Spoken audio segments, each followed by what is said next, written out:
You ever call a home service company and you can tell as soon as you talk to somebody on the phone that the service is gonna suck?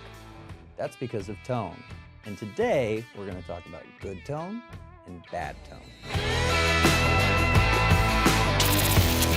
Welcome to the Garage Authority Podcast, powered by A1. I'm your host, Jonithan Phillips, and today, of course, again, we have a very special guest, but it's not a tech.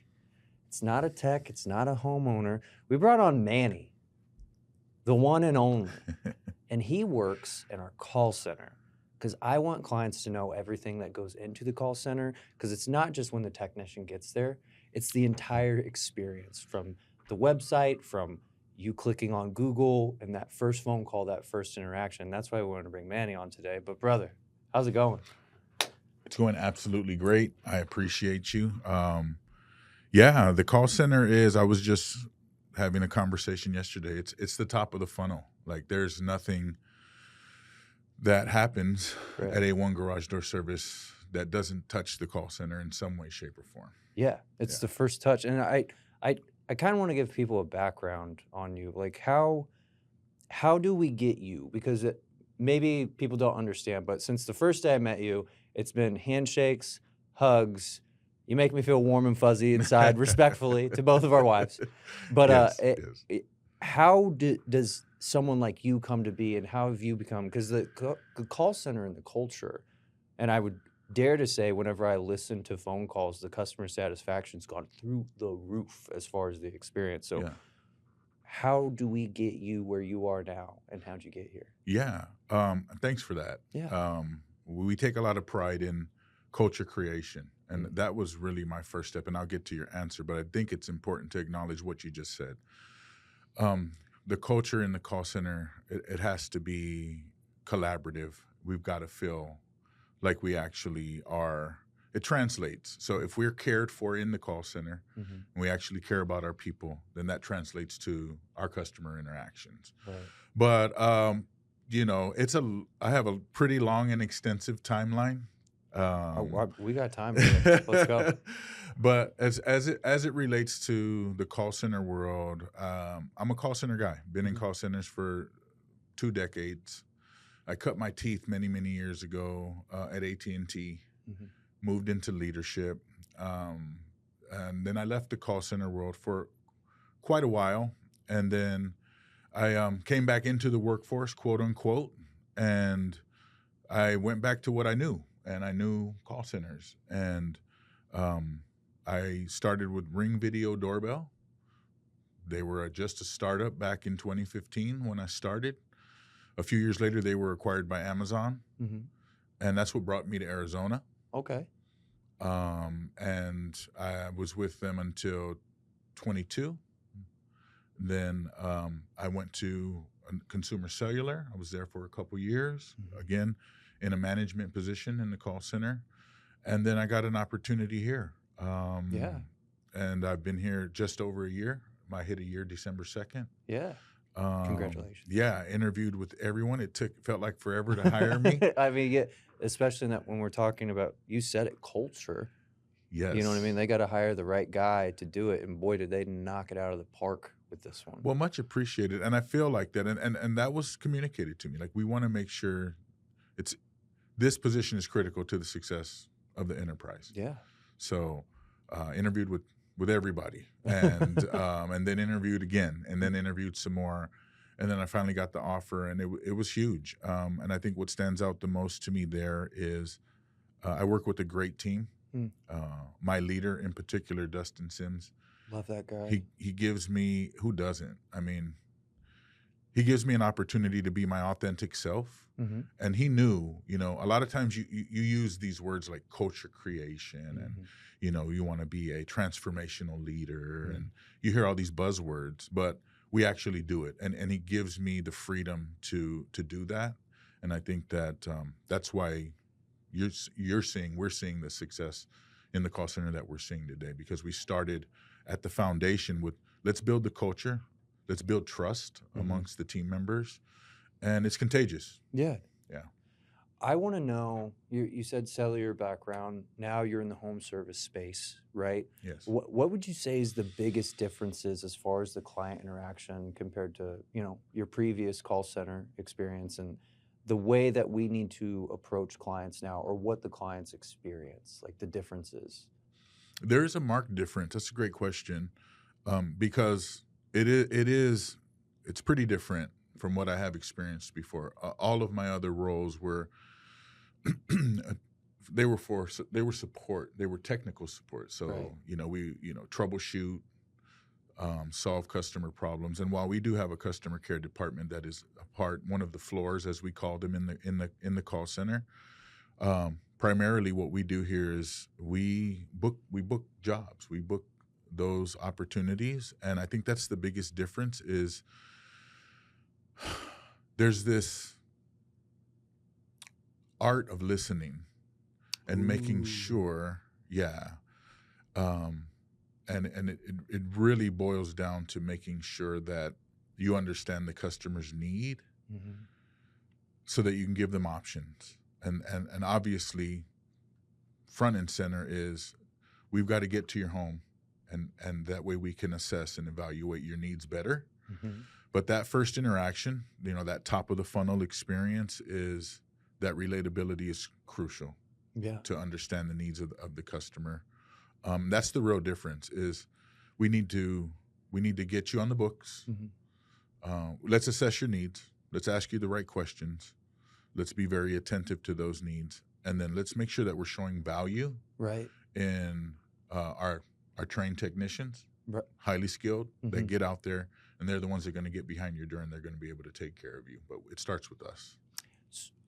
I would say at A1, I know it for a fact in the garage door industry that we probably put our technicians through the most intensive and rigorous training. Absolutely.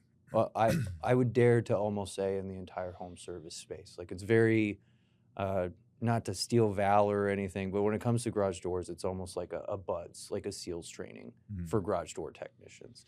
Now, how have you seen that training? Because you alluded it to. How has that training affected the call center to the degree that we train technicians? Well, we have a saying: set the tech up for success. Yeah. So that's all. That thought is front and center. I think I'm being repetitive using the front and center. It might be a military thing, so it's your fault. But that's paramount in the mind of our team. We've got to set the technician up for success, because that's how we grow. That's how Right. we provide the customer with the options. They're going to spend their money somewhere. Mm-hmm. They need our services, Mm-hmm. and so we want to give them that, dare I say, white glove experience. Yeah. And I think that there's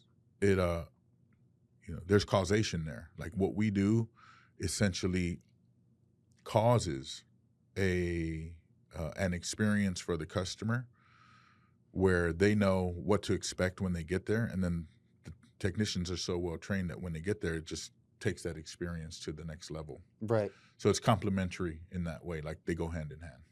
How much do you think clients don't realize go into the back end?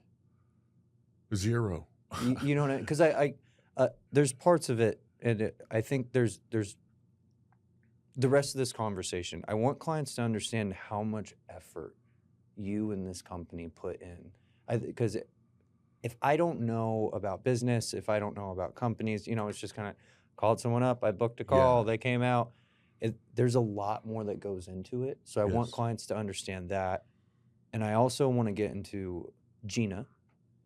And then also what I would like to do is to get into, I feel like you would have a better pulse on the situation of red flags of anyone calling into any company. You know what I mean? So how much effort, if you could explain it to a client, goes into that call? Extensive training. Great question. But and I said zero, and because I'm a customer too, Right. right? I'm actually an A1 customer. I have an A1 garage. I got one Yeah. April of last year, so I know what that experience is like. But we as customers, and I think I can frame it that way. We don't often know what goes on behind the veil, right? Mhm. We just know, like, I have a need and I want you to meet that need. So um, extensive training, constant coaching. So we have a coaching culture. Mm. That is our top value, is how do we coach? Because we believe a coach is what gets you. It's the bridge that gets you from point A to point B. This is a buzzword, but it's a Mm. good one. Okay. Customer centricity, like Customer a centricity. customer centric approach. I mean, Okay. the customer's front. They are. How do we make it easy for the customer to do business with us? Right. Um, so I think every process that we build, I mean, from top to bottom, from how the calls come in, Mm-hmm. how they flow into the contact center, into our telephone system, all of that is strategic and calculated. Right. We don't want them to wait long. We want to make sure that we understand that they have the right option and they get to the right team member. Mm-hmm. So the nuts and bolts of it, building these cycles and mechanisms, Mm-hmm. is critical, because we want ease of use to be, Yeah. that's the top priority. So that's what we do all day, every day. So it's kind of hard to measure how much goes into it, because that is absolutely what we do. We are Right. focused on that customer centric approach. And so that means everything we do is basically held up against to that barometer, if you will, Right. of, are we doing the right thing for the customer? I'll give you an example. Tenant landlord scenario. Mm. We want to make sure, if we're talking to the tenant, that we get the landlord involved. We own that. Right. We'll call. We'll make that extra call. We'll take that extra Oh, step. dang. I didn't know. We'll follow up, and then we'll even follow up beyond that day. We're going to try to get a hold of them immediately. Mm-hmm. So there's that commitment of, how can we cater to your needs? And that really is like, that's a core principle Mm-hmm. of how we operate. It is actually the core principle of everything that we do in the call center. How do we make the customer doing business with us easy? Dude, the Gina Method. Now, to kind of put a little bit of a backstory on this. So when Tommy started this company, and I don't know if you've Yes. heard this story, but I mean, Tommy, way off, Midwest boy, Northern, comes out to Phoenix, starts a garage door company. He's teching himself, and he's doing stuff, but he's one man. So he's booking calls, he's doing stuff. Yeah. So he calls up Mama Gina.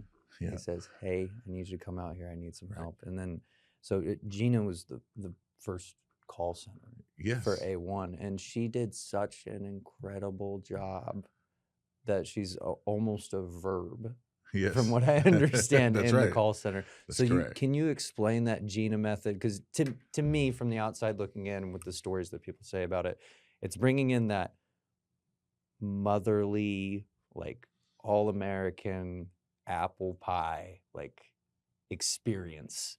And it still For lives sure. on in the company to this day. So what is the Gina Method, and how do clients experience that? Yeah, Tommy's the guy on the van, right? And so this Yeah. is what we tell the agents is and it's really cool, because once we do a 3-week training when we onboard new call center agents, and part of the ceremony, if you will, the graduation ceremony, is we walk them through the Gina Method, and meaning that all of the training has brought us to this point. This is the payoff now. Mhm. It's an acronym. Mhm. So G for gaining trust. You got to gain the customer's trust. Mhm. I is involve them. So you got to be curious. Mhm. You got to be empathetic. You got to ask the right questions. N is for never quit. Mhm. Don't take no for an answer. Right. Keep going, and make sure that you kind of peel back the layers, Mhm. so that you can understand what the customer wants and needs, and then address that. And then A is attention to detail. It's the little details that really matter. Yeah. So you got to be a good listener. Again, that attentive listening is key. But the Gina Method is that, like, there's a human connection that has to be made. Mhm. We're not machines, we're not robots. And putting people first, like, it is our core value. Mhm. Keeping the eye on the mission is that, like, how do we really take care of the people that call us? And the way that you do that, Gina she's the prototype Yeah. of, this is how you've got to relate to them in a way that makes them really feel cared for. And it really helps when you actually do care. Yeah. You're not just performing or acting, But the agent, we want them to understand the value that's in it for them to actually care. Yeah. And it's really not hard if you think about it, because we all care for someone, whether it's a family member. And a lot of times I'll use that as an example in coaching. Like, imagine if your granny called. Mm-hmm. How would you want someone to talk to her and take care of her? What level of care would you expect?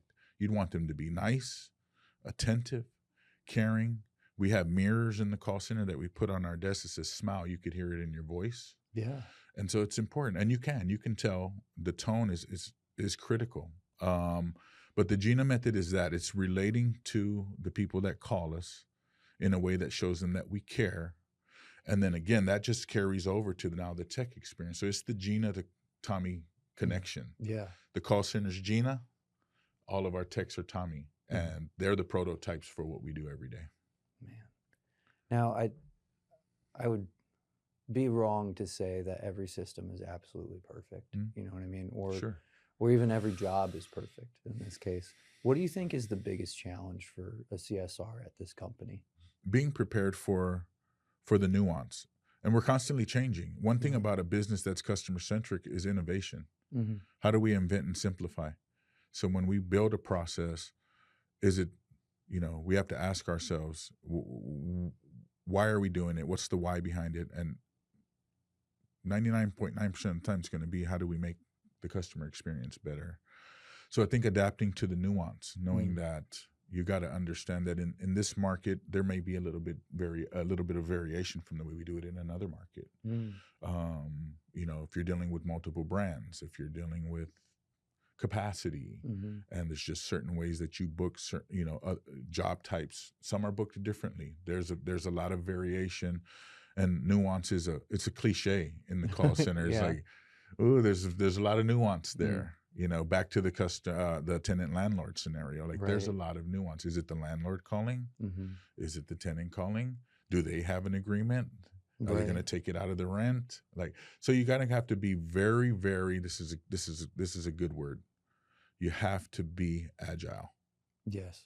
So that agility, I think a lot of times there could be a little bit of culture shock for agents who haven't worked in an environment where that agility is as critical as it is to our success. So adapting to the nuance, being ready for change because it's constantly happening. And the way we did it last week may not necessarily be the way we're going to start doing it next week. So their ability, adaptability, agility, and their responsiveness to being able to function in ambiguity. Because we don't have every answer all the time. And to your point, we don't do things perfectly. We strive for daily improvement, but so they've got to be able to adapt to change. And I think that's the biggest challenge, because it happens so frequently. Yeah. And when you say adaptability, like I definitely get, like, this is why, like, hey, please do this survey after a phone call. Like, the more that I talk to you, I'm like, oh, those are actually really important. I know I'm being fast, but there's certain things that you can't really plan for. An example, this winter, I think half the country got pretty bombarded by snow and weather. Like, what is that like in the call? I mean, you're here in Phoenix in 70-degree weather, and then all of a sudden you got to pay attention to weather all over the nation, because that's what's going to affect you tomorrow with reschedules and what. Like, how do you go about that? Yeah, so shout out to the dispatch team. Yeah. Because, I mean, we are in lockstep with them. We have to be. Right. So they are just as critical to the success of the enterprise. We communication is key. And that's another thing that I think we all have to adapt to here. And sometimes, I mean, I'll admit, sensory overload. Because the notifications are going off. We're in multiple chat rooms. Emails are coming through. You've got a call that you're on, or you need to get ready for that call. But the dispatchers are extremely great at multitasking, and that also holds true for the call center agents. So they're very much complementary to one another. So you just got to be kind of ready for whatever happens. So when that announcement happens, like, we're shutting down this market, now you've got to move jobs, you've got to contact customers and reschedule. So there's a lot that goes into that we have to do. Again, I talked about being agile. Like, we have to be able to pivot quickly. And dispatch is a huge part of that. I love dispatch. Shout out Michelle and Felicia and all the other people up there. I know there's more, but it's grown so much. Shout out my guy Matt Peterson. He's the newest addition. He's the dispatch manager. Great guy. Right on. Oh yes, I've met him. Tall guy. And he's riding on cloud 9 right now because his Seahawks won the Super Bowl. That's my guy Matt. Fair enough. Yeah. I did want the Seahawks to win. But now, something. I come from the Midwest, and I see the perks of it, but I also see the resistance. Like, if you got one of my uncles, and I can talk to them any day, and they're like, if I talk to one more robot, and they get upset. So, like, the future of a call center and AI. Yes, sir. But also, how are you keeping that human tone in it? Like, how is AI helping clients, even though they might not understand? And then how are we still keeping that human tone to where it's not completely robotic, in your opinion? Yeah, we have a great partnership with Lace AI. Okay. And they do an outstanding job. First of all, they're great partners. So I think we've probably asked them for everything under the sun. And they're extremely accommodating. And if they don't have a method or a mechanism in place, they'll build it for us. That's cool. Super cool. Yeah. So, our ability to adapt to what we're asking for, which again is all tailored around the need of the customer, putting the customer first. But yeah, you could still tell. I mean, Our virtual assistant, guess what her name is? What's her name?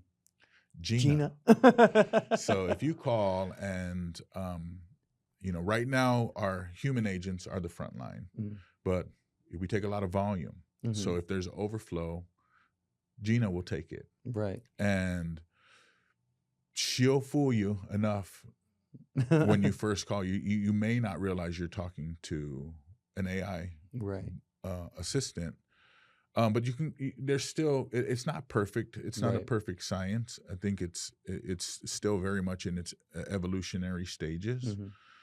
And not everyone wants to, and we realize that. And so, the AI itself is smart enough to offer that to you. Nice. So Gina Bot will say, I'm your virtual assistant and I can assist you with anything. But if not, I'll be glad to get you to somebody who can. So we don't force it. We're not forcing that experience. The sweet spot. That's the sweet I do spot. think that, and that's where I think, we've got an answer for your uncle too. Right. 'Cause if he doesn't want to, he doesn't have to. Yeah. But if he gave it a shot, it would do everything that a human agent can do. It listens. It's responsive. It's extremely intelligent, and it's growing every day. There's fine-tuning of the model all the time. I think a lot of it's fear of the unknown. Yeah. I mean, but you use the word the future, but I think it's the now. It definitely is happening now, you know, with ChatGPT. That's the funniest part is people that tell me about that. They're just like, oh, I hate AI. I don't like doing the call centers. And I'm like, okay, like that's cool. And then we'll talk about, I wonder when the light bulb was invented. And then they bust out ChatGPT real quick. And I'm like, that's funny. Life's full of irony. Yes, Jonathan. it is. But I think that the benefit for the business, so there's that part of it. Sure, not every customer wants to interact, and we understand that. And so we can adjust to that. But it sure does help us. Yeah. Because what would be the alternative? A lot of those calls could have formerly been abandoned, or they might roll over further into our voicemail system. And we have an outbound team. Shout out to my outbound team. Shout out to my customer care team that will follow up with those customers. But we all know that the longer it takes to actually get a hold of them, the lower the likelihood that we're going to book that job and get that opportunity. So it's extremely helpful. Combined, for example, Lace AI, the Gina bot, and our human agents books at over 80%. Wow. Yes. So meaning Gina booked that job, or Gina was assisting the customer and had to transfer to a live agent, and that job resulted in a booking anyway. You're talking somewhere in the 80s, around 82 to 83%. Those jobs get booked. So to say that it's effective would be an understatement. It's doing the job, and it's doing it extremely well. From what I'm understanding, it's not just a call. It's culture, it's troubleshooting, it's reviews, it's tailoring the entire experience of a phone call to a client. It's the working hand in hand with dispatch and CSRs. And not only are they not only taking calls, there's meetings and improvements, and it's getting on top of AI, it's adjusting to weather, it's going to cancellations, and all these things are going to, yes, we are a business, but at the same time, all of this on the back end, and this is maybe a tip of the iceberg and summarizing it all up, but that's a lot just for a phone call. Like, that's amazing what you guys are doing. Thank you. And to your point, and a customer should know all that it takes to make this happen. But I mean, it's the reason why we have a team of people to do it. And while I'm on that note, I just want to shout out my team really quick. So I talked about customer care. The manager, he's the customer experience manager. He's also what I affectionately refer to as the brand ambassador for A1, Robert Blasi. Yeah. So shout out to Robert. I mean, he's the guy bleeds A1 red. Yeah. And he's just awesome. Irving Macias Calvillo, he is the outbound supervisor. He runs a great team, and he's just leaps and bounds the growth that we've seen with that team in the past year. Then I've got my other supervisors, my inbound supervisors, Kiana Fuentes, Christy Harper, Cassandra Steffens, Raina Dawson, and I can't leave out my trainer, Zenaida Vabar. She's actually in training right now, training some agents. And they do a phenomenal job, and they work hard for me. Like, I feel a personal connection to them. They were out in December. We had a team builder. It was the first time, and a lot of them have worked for the company for many, many years. Yeah. This was the first time everybody flew out, and they came to HQ in December, and we spent some time together, did some team building, worked from here. And the biggest compliment I got from my VP was, like, you can tell that you guys really care about each other. Yeah. So shout out to my team. But there's a lot to your question or your observation. There's a lot that goes into it. Yeah. And what powers it is people, and people that actually give a damn about doing a good job. Yeah. And there's no substitute for that. There's no substitute for old school values like caring about doing a good job, making sure that you respect the people you work with, you expect it and you give it, compassion, and I think really thoughtful communication. One of the things that we've really turned up and will constantly work on is how do we treat each other? How are we handling the communication? We've got these kind of watchwords and catchphrases that we use in the call center. One of them is assumption of positive intent. So when someone reaches out to you, assumption of positive intent. You have to assume, and there's so much that happens in communication, and a lot of times we're messaging each other on Teams. Yeah. You don't hear tone, you don't see facial expression. Like, don't misread that and think that they meant what they probably didn't. Right. Like, let's assume positive intent. I'm guilty of that over a few text messages. We do it. Yeah. It's human nature, and the other is let's seek to understand. Yeah. And the only way you do that is you actually have to talk to somebody, and then you have to ask questions. So we approach communication with curiosity. It's the key. Brother. Yeah. Now, I do want to end on something a little bit fun. You've been in call centers, and this is a two-part question. Answer it how you will. My two-part question that I think it's fun to end this with is your experience as a customer when you have to call into a call center. Knowing what you know, if you got any funny stories. And also, maybe this episode, I want clients to know how much goes into the background in case they're looking for that information. And who knows, there might be someone at home that's looking for a job. And, we just basically told them, hey, like, it's a culture here. Even it's not just phone calls. It's maybe how they feel at their call center right now. But I also want you to explain to people red flags. So if someone calls into a company as a customer and their call center is doing X, Y, Z, they probably aren't a good company to deal with. I think those are two fun little things. Those are really good, Jonathan. You're good at this. Well, it's just we're having a conversation. You know what I mean? If we were good at this. If we were out and about, you know what I mean, having dinner, these are the type of things I'd want to talk about. No, these are real life questions.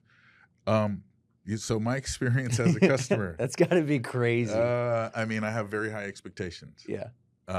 And so I have learned to. I'm on high alert when I call customer support. Actually, sometimes I try my best to tone it down though, because you're like I realize coaching people as their service. And this ties, this segues right into the second question. So I'll get there in just a moment. But yeah, I mean, I have very, very high standards and high expectations. And, I can tell as soon as the call is answered. It's really the energy. And so part one of that, yes, I do expect a certain level of, there's customer service, there's customer support, and then there's customer care. And I can tell the difference. You can tell the difference. You probably never consciously had that thought, categorically putting them in those boxes. Right. But you can tell too. Yeah. And so I can tell. And so, where I believe in, this is the mature, developed, evolved version of Manny that you see today. You got to meet people where they are. So if they're situational aware, maybe they're having a bad day. Maybe they just got off a call with somebody who just really ran them through the ringer. Maybe they, like I do in the morning, had to wrangle their kids and get them to school. Before you even got to work, enough has happened. Yeah. That could weigh a human being down, a person down. And so I have to remember all of those qualities and those kind of culture components we talked about. I have to remember that as well on the other side of that equation. So, but yeah, my experience as a customer, I've been known to be real hard ass on customer service agents when I call them, but I also give them an opportunity. And I try not to be this guy, I've been in call centers for 20 years, you're not doing such a great job, right? But I also know the value of telling someone they did a great job. And so if I do get great customer service or customer care, I will make sure that I let that person know. And more than an attaboy or a commendation or even a CSAT score through a survey, telling that other human being that, you know what, you have great energy. I really appreciate you taking the time to explain that to me. I've talked to 2 other people and they didn't do that. So I appreciate you doing that. Like, there's magic there. Right. Just hearing those words, you did a good job. I think there's something that resonates with us as people. Yeah. So I make sure to do that. Yeah. So there's a duality almost to everything. So I am a hard customer to deal with, but I can also be a very, very easygoing and certainly want to make sure that I have some compassion too. It's hard customer or gracious client. Yeah. That's the 2 ways to go. Yeah. Well said. And then that segues, I think, into the red flags. If I call and your tone is really monotone, or there's a downturn on your intonation, I wonder. I do start to think in those milliseconds that we process information, like, well, I wonder how they're training these folks, more than the person. I wonder if they're listening to their calls. Is this person getting coaching? So those would be some of the red flags that I think come to mind when I think about whether or not I'm dealing with a quality organization. Like, how much have we invested in this person that I'm talking to? Oh, yeah. Like, if they're that's it. How much have they invested, I should say? How much has the company invested in the person that I'm talking to? I like that a lot. To your point, right? The technicians, right? The most extensively trained in the industry. Yes. We have constant ongoing training. So after our initial onboarding training, we have continued education. We have Power Selling Pros. Shout out to Bobby Coleman at Power Selling Pros, where every month, every agent gets additional training aside from their one-to-ones with their supervisor, where they talk about performance and where they talk about potential and like maybe where they need to elevate opportunities for growth, because we all have them. But we also have a great partner in Power Selling Pros that comes in and provides an additional layer of coaching to us. So the investment that Tommy's making, the investment that the leadership at A1 is making in the call center, it shows. Yeah. And so I think you can tell as well if a company is or is not doing that. Yeah, dude. Dude, crushed it. I loved having you on. I'd love to have you back. I feel like we have way more to talk about. Thank you so much, brother. I'm a talker. Dude. I can talk for days.